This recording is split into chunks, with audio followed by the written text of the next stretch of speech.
நேத்து நைட்டு கதையை எங்க முடிச்சனோ அங்கிருந்து கதையை அப்படியே அச்சு பிசுறாம ஸ்டார்ட் பண்றேன். அம்மாக்கு நாளைக்கு பர்த்டே. அப்புறம் இதெல்லாம் நேத்து எடுத்த வீடியோ. கதையை கரெக்டா புரிஞ்சுக்கிட்டு கவனிங்க. நான் குளிச்சு முடிகிற வரைக்கும் நல்லா இருந்த கிளைமேட். நாங்க வண்டி எடுத்த உடனே புயல் காத்து சூறாவளி அடிக்கிற அளவுக்கு சரியான மழை. சரி வண்டியாச்சும் போய் நிறுத்தி நின்றுலான்னு பார்த்தா நிறுத்தத்துக்கு இடம் இல்ல. பாத்ரூம் எல்லாம் குளிச்சேன்னு பார்த்தா இப்ப மழையிலையும் குளிச்சுட்டு அவ்வளவு மழையில நனைஞ்சு போயிட்டு ஃபர்ஸ்ட் கேக் வாங்கிட்டோம். பாக்குற அனைவருமே ஹாப்பி பர்த்டே அம்மான்னு கமெண்ட் பண்றேங்க. கேக் வாங்கி முடிச்ச அப்புறம் பேப்பர் ஸ்டோருக்கு வண்டியை விட்டோம். ராணிக்கு தலையில வைப்பாங்களா கிரௌன் அந்த மாதிரி ஒன்று வாங்கலான்ட்டு. போற வழியில ரோட்ல தண்ணி ஃபுல்லானதால வண்டி அங்கேயே பிரேக் டவுன் ஆயிடுச்சு. அப்புறம் வீட்டுக்கு வந்து 12 மணிக்கு கேக் கட் பண்ணி முடிச்சிட்டோம். நேற்று தூங்கந்த லேட்டு, அதனால காலைல ஏஞ்சதும் லேட்டு. அப்புறம் வீட்டுல இன்னைக்கு அருமையான பிரியாணி சோறு. அதை அனைவரும் உட்காந்து சாப்பிட்டு முடிச்சிட்டோம். ஓகே காய்ஸ், இது 2 மனோகர் மௌனங்களையும் வழி அனுப்புற நேரம். நாங்க பஸ் ஸ்டாண்ட் போகும்போது பஸ் வந்துச்சு, அதனால ஓவர்டேக் பண்ணிட்டு போய் நிறுத்திட்டு ஏறலான்னு பார்த்தோம். பசங்களும் சக்சஸ்ஃபுல்லா ஏற்றானுங்க. ஏற்ற அப்புறம் தான் டிக்கெட் கொடுக்குறான்னு சொல்றாரு. அது கடலூருக்கு போற பஸ்ஸே இல்லையா. அப்புறம் வீட்டுக்கு வந்துட்டு இன்னைக்கு போட வேண்டிய வீடியோ எடிட் பண்ணி முடிச்சிட்டேன். பார்த்து உங்கப்பா டிஸ்க்ளைமர், நான் லேப்டாப் ஒரு ஷோகேஸ்க்கு தான் வச்சிருக்கேன். நான் போன்ல தான் எடிட் பண்றேன். அப்புறம் மதியத்துக்கு உட்காந்து சாப்பிட்டேன். சாப்பிட்டோன்னே பாடி கண்டிஷன் ஒன்றும் முடியல, ஒரே தள்ளலும் முள்ளலும் அப்படியே சுருண்டு படுத்துட்டேன். வீட்டு பக்கத்துல ஒரு 2 வீடு தள்ளி நமக்கு தெரிஞ்ச அக்காக்கு நாளைக்கு கல்யாணம். அவங்க எல்லாரும் சேர்ந்து பாட்டை போட்டு வைப் பண்ணிட்டு இருந்தாங்க.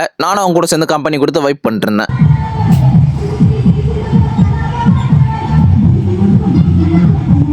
ஓகே, கதைகளை சொல்லி ரொம்ப நேரம் ஆயிடுச்சு. இப்போ ட்ரைனிங் குள்ள வருவோம். பால்கோட் லெக் மூவ்மெண்ட் இம்ப்ரூவ் பண்றதுக்காக இந்த ஒரு ட்ரில், அதுக்கு அடுத்து நார்மல் ஸ்குவாட், அடுத்து சைட் ஸ்குவாட்ஸ்ல இந்த ஒரு வேரியேஷன், 3 செட் 8 ரெப். நான் பண்றதெல்லாம் பார்த்துட்டு குட்டி கொஞ்சம் ஜாக்ஸ் பேர மாடுலேஷன் பண்றான். அப்புறம் ஜக்லிங் இன்னைக்கும் காலவாரி விட்டுருச்சு வரல. அப்புறம் தெருல இன்னும் 2-3 குட்டி குஞ்சான்ஸ் அண்ணே குட்டி குஞ்சான் மட்டும் சொல்லி தரேன், எங்களுக்கும் சொல்லி கொடுன்னு சொல்லிட்டு வந்துட்டானுங்க. அவனுங்களுக்கு புஷ்பாஸ் எப்படி போகணுன்றதை மட்டும் சொல்லி கொடுத்துட்டு அப்புறம் வீட்டுக்கு வரவங்க எல்லாரும் உட்காந்து ஒரு அருமையான பேச்சுகள். நைட்டு வெளியே எங்கேயாச்சும் போலான்னு சொல்லிட்டு உண்மையான மட்ரிட்டோட ஜெர்சியை போட்டுக்கிட்டு சரி ரெஸ்டாரண்ட் போலான்னு முடிவு பண்ணிட்டு அங்க போயிட்டோம். எல்லாத்தையும் வகை வகையா ஆர்டர் பண்ணி சாப்பிடலான்னு பார்த்தா நம்ம வயிறு ஒரு நூல் பரோட்டாக்கே கதம் சொல்லி டோர் க்ளோஸ் பண்ணிடுச்சு. சாப்பிட்ட கையை கழுவிட்டு ராஜதந்திரத்துல தொடச்சிட்டேன். பிறகு வீட்டுக்கு வந்து உறங்கி விட்டேன்.